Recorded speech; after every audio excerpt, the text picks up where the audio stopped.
Thank you. Oh, this is wild. Thank you. I've been good to see you.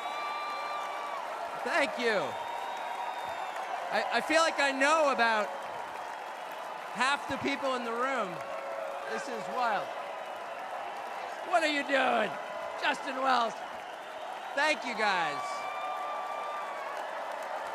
Okay. Can I just say, Peter Navarro is back. Welcome to Peter Navarro. Suffering the fate that has happened to so many who are friends with Donald Trump. Thank you for having me. I have been to many conventions. I have never been to a more fun convention or a convention with better vibes. They literally let Navarro out of prison. First of all, thank you. This feels a lot different from what I thought it was going to feel like. I can't hear you, but I know it's something good.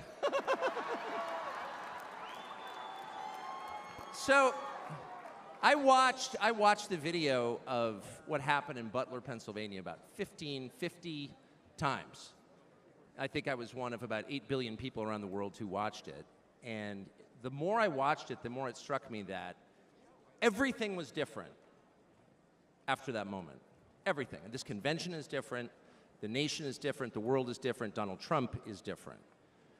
When he stood up after being shot in the face, bloodied, and put his hand up, I thought at that moment, that was a transformation. This was no longer a man.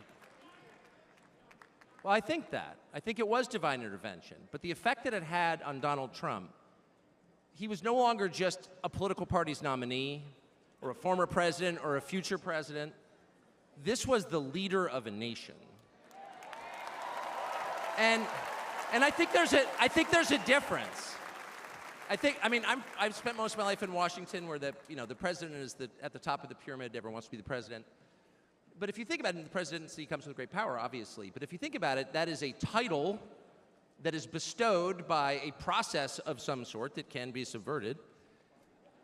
And in the end, it does not confer by itself, as no title does, legitimacy. Just because you call yourself the president doesn't mean that much inherently. I can call my dog the CEO of Hewlett-Packard. It doesn't mean she is. You know, it's true. And you hate to say it, but it is also true, as a fact, that you could take, I don't know, a mannequin, a dead person, and make him president. No, you could. You could. I'm just saying theoretically possible. With enough cheating, that could happen. But being a leader is very different. It's not a title. It's organic. You can't name someone a leader. A leader is the bravest man. That's who the leader is. That is true in all human organizations. This is a law of nature. And in that moment, Donald Trump, months before the presidential election, became the leader of this nation.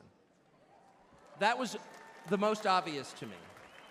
And I have to say, I think it changed him. He reached out to Trump within hours of it that night. And what he said to me that night, having just been shot in the face, he said not a single word about himself. He said only how amazed he was and how proud he was of the crowd, which didn't run. And I thought two things. The first thing I thought was, well, of course they didn't run. His courage gave them heart. A leader's courage gives courage to his people.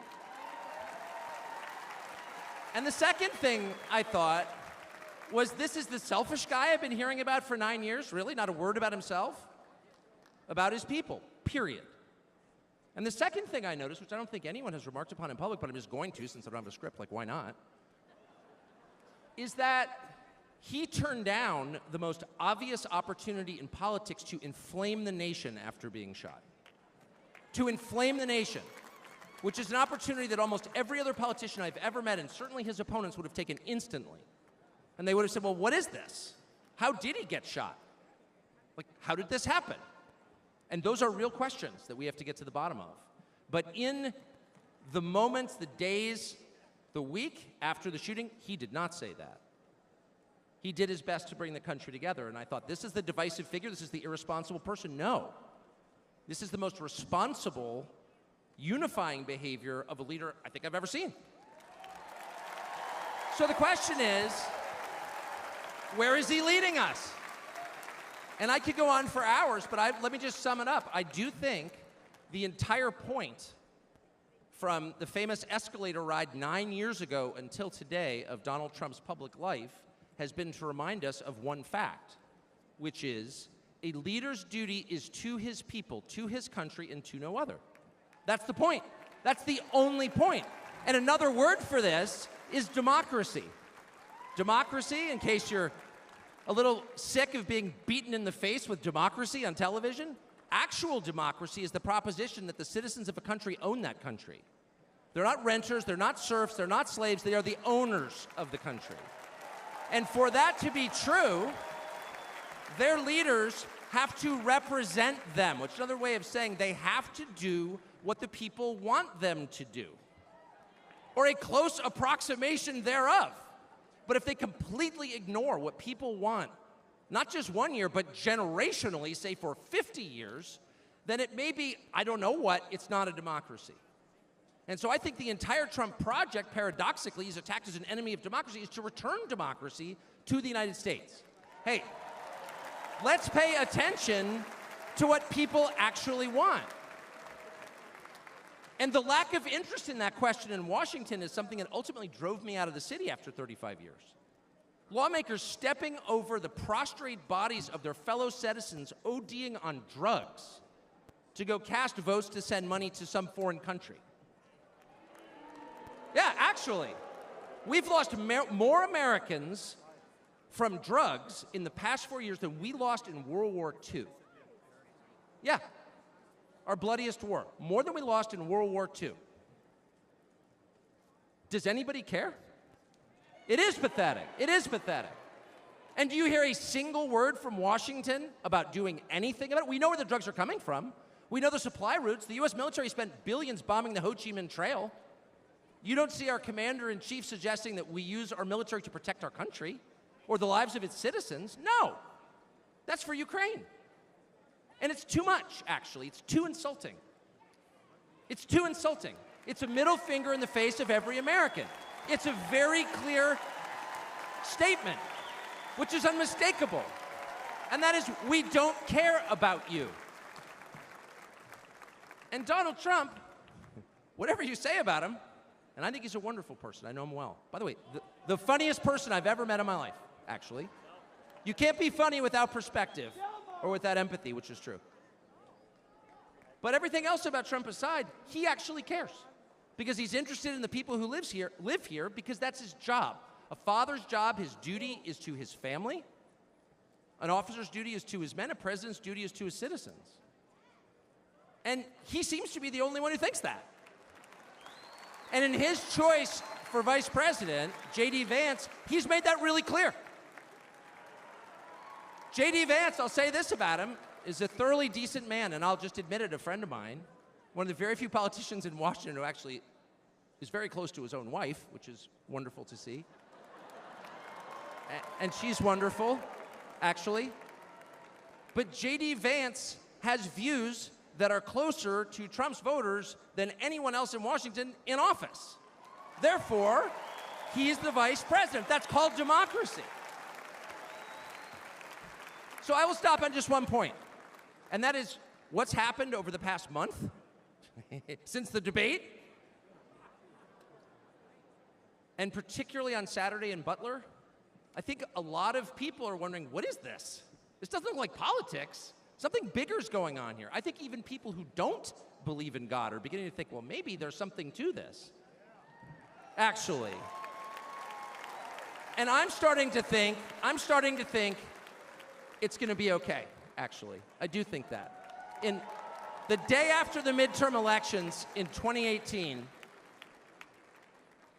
Antifa came to my house. The Democratic Party's militia, okay? I was at work. It was obvious when I was at work because it was public. My wife was home alone. They tried to come in through the front door. They terrorized her. She hid in our pantry. It was on television. It was horrible, actually. It was, I mean, I'm not whining about it.